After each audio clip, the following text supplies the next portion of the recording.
Another scene change, as you can see. Where the fuck was I? Alright, so, Chris and Lucario. Lucario was captured by Mewtwo, but now he's escaped, and the enemies have been temporarily incapacitated. And he's hanging out with Chris. Well, no, he's got to save Chris. Chris! Lucario yelled. The startled boy opened his eyes and looked back down, whereas Lucario stood oblivious to the other villains, cringing in pain at the sudden backslamming to the walls.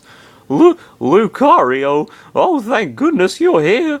Chris cried tears of joy until he recalled where he was. Get me out of this cage! I don't want to sink in that pile of vomit down there! His trainer's firm order spoken out loud, Lucario looked serious and performed a large leap to the cage's top side, where he grabbed the chain with one hand and easily tore it off from the ceiling, while Chris latched himself to the bars to hold himself from the landing back to the floor. The cage bumped on the safe floor behind the pool, and Lucario climbed down from the top to stand in front of his trainer behind the bars. Those bars were the last things keeping them both apart, and Lucario's hands were not going to let them stay vertically upright once they held the bars and crushed them in impossibly tight grips. Pulling the bars to the back, Lucario braced himself, and his trainer cried and leapt to his waist for a tight hug he returned in earnest. Chris! I'm here! Lucario, thank you so much, Chris cried, his face buried on his Lucario's fur. I thought I was really done for. Lucario shut his eyes and let a few tears leak out from them. He sensed his trainer's aura brimming with happiness, an emotion that put Lucario at ease. You will never die as long as I'm around, Chris, he muttered under his breath. If anyone, what if he gets like a disease or something? What if he dies of fucking cancer or something? What the fuck will you do if he has hepatitis B, Lucario? Huh? What are you gonna do? No, you'll never die as long as I'm around, Chris, he muttered under his breath. If anyone even tries to harm you, they will pay with their pain. This bit's all just the soppy bollocks. I'll try to get through it as quickly as possible. Chris smiled and looked aside, his left cheek still brushing Lucario's fur. The boy felt emotionally touched and convinced about his choice of words. You're my hero, Lucario. Lucario, thank you, he muttered, yelping when Lucario growled happily, raised him by the sides, and started cheek-rubbing his trainer. Jeez. Much to Chris's delight and surprise. Hey, stop! You're tickling me! Chris giggled, completely overpowered by his guardian. You useless fools! All of you! The two stopped rubbing their cheeks and quickly... Oh no, it's Mewtwo. Useless fools! All of you! The two stopped rubbing their cheeks and quickly looked to the back to see a rather angry Mewtwo pushing himself up from the floor, albeit floating. He glared daggers at the two, before directing his gaze to his team. Lucario went back to his red-eyed glare and kept a tight grip on his trainer's side to avoid losing his side. Whatever that means. While Chris wrapped his arms around Lucario's waist. Oh no, I forgot we're still not out of this mess, Chris lamented. Mewtwo glared at Belch, who recoiled back in fear. That sickening pool of gastric liquids. This and your whole being are why I always thought you were a colossal fool, he muttered under his breath, making sure he wasn't taking another deep breath by physically plugging his nose. Have you no shame for making me lose it this way? I wasn't trying to hinder you at all, Belch quivered. Silence!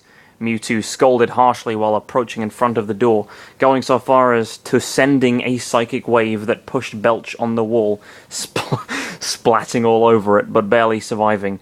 The bits of vomit that remained behind quickly tried to recover from the damage by merging back together, though only a small face of the factory's owner tried hard to grow bigger again.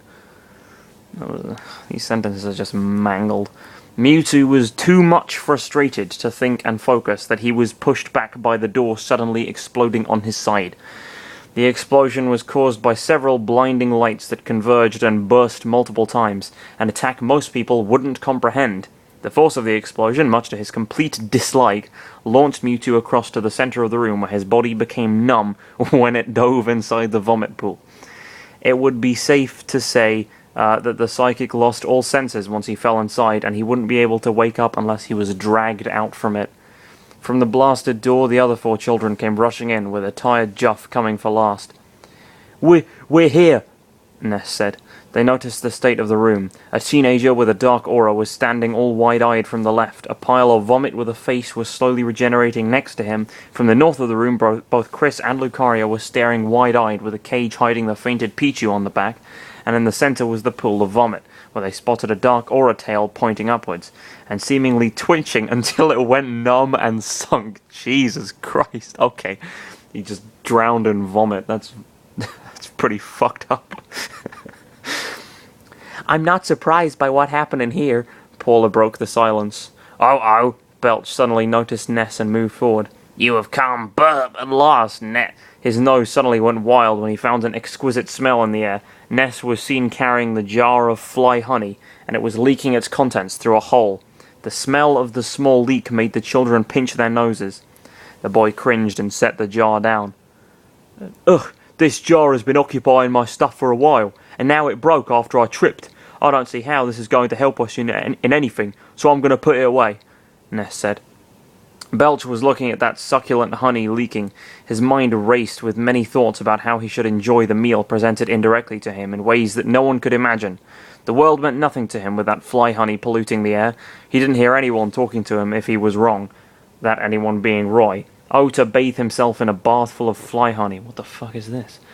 Belch was very giddy and happy that he let anyone do anything to him, which of course would be a really bad thing, because that meant he wouldn't get to enjoy that jar and its gooey liquid. No, he needed that fly honey as a way to relieve himself from the stress of having to repair the absolutely wrecked factory. Why even repair the factory when he could indulge himself in that fly honey? Stop talking about the fucking fly honey. He just needed one sip to taste heaven incarnate, and everything in the world would be fine for him. Yes, that jar was asking for him to take it. Yes, only he could unleash the taste his other comrades couldn't hope to unleash with their meager, third-rate tongues. What? Belch just needed to get over there and claim his prize, and everything would be over for the epic life of a living pile of majestic vomit. Majestic vomit. Needless to say, he went splat by a PK thunder blow Pooh called forth, and Belch was no more in the world. So he's dead as well. They're dropping like flies at the moment. The jar of fly honey went unloved.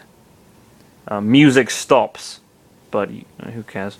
Roy was taking it really hard to comprehend what went wrong in his first mission with a large entourage of people. He didn't know what had happened to Sonic and Wolf. Pichu had been knocked out silly and out cold. The strongest member, Mewtwo, was sadly put out of commission because of Belch's really unorthodox methods in dealing with captive people, and he just noticed that their Lucario was long gone inside the same pool of vomit, having been pushed by the big Lucario's scream. Oh, so he's dead as well. Wow, okay. Seeing as the Jackal's straight ears were sticking out from one side. The only good news was Belch's exciting demise. The swordsman felt the gazes of 6 people in the room. Either he could escape or fight stubbornly and risk complete defeat. He chose the first one by snapping his fingers and calling forth dark portals that retrieved every single fallen member of his team within the factory area. Grimacing hard, he told the group, You better watch out next time. We won't be defeated like this ever again, you hear me? Right before his head sunk into the portal. The group gasped when they saw the evil group no more, along with the pool of vomit that had been hastily taken away to make it faster and easier to retrieve the fallen members.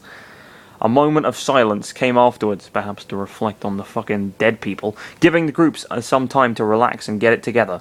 The children were all relieved to see Chris alive and well once they rushed over to see him. Chris, thank goodness you're okay, Ness said. You made it out just fine. I thought for a moment they tried to torture you or... Well, you know. Chris stopped clinging to Lucario and forced a smile at them. What happened is a thing of the past I'll never want to think about too much. Still, he looked at them all and looked earnestly happy. Thank you. I have never felt so happy to have so many people trying to rescue me from certain death. You don't know how many times I want to thank you for doing this to me. Pooh bowed cordially. The invisible bonds that people create make individuals remain together through the harshest of times. I am proud of us for proving that theory right, he said. The teen-turned boy stared long at Pooh.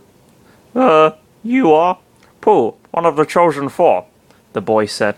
I came here to give Ness a helping hand in fighting the Subspace army for this one occasion. I had to put my training on hold to do this. He stared at Lucario. Perhaps I was a little rash in making this decision for other reasons. Nonetheless, it was a good experience to lend my aid to my comrades, and I am glad that you outlived the madness of this factory. He bowed again. Chris felt a little touched to hear that. It's so nice to meet you, and for helping the cause, he said. Juff chuckled. We did a good job after all, despite the big odds stacked against us. I was very afraid we were going to die trying to get here for several moments, he said. That's over with, Paula said nothing. Paula said, nodding. All that's left to do is check the factory thoroughly to set the kidnapped Mr. Saturn free and to end this ordeal for good. Lucario scoffed. You do that! I will probably toss a fit if I see those infernal creatures again, he said. Ness looked annoyed. Aye, they were trying to kidnap me, not Chris. If anyone has some beef against them, it's me. Let me sort things out with them, and you just pretend this never happened. You did almost destroy their home with that chaotic fit you tossed hours ago. They need some space, he said. Well, fair enough, they kind of do. Lucario saw Chris's bewildered face looking at him, and the first sweated a few bullets. You did what? Chris asked, his voice somewhat silent but stern. How can his voice be somewhat silent? Either it is or it isn't. They deserved some punishment, Lucario said in his defense. Even if I wasn't really trying to kill them all before I found out what they did to you. The boy shrugged. Please, no more killing talk. I don't want to see you hurting someone else for the rest of the time we're here. Yeah, good fucking luck with that.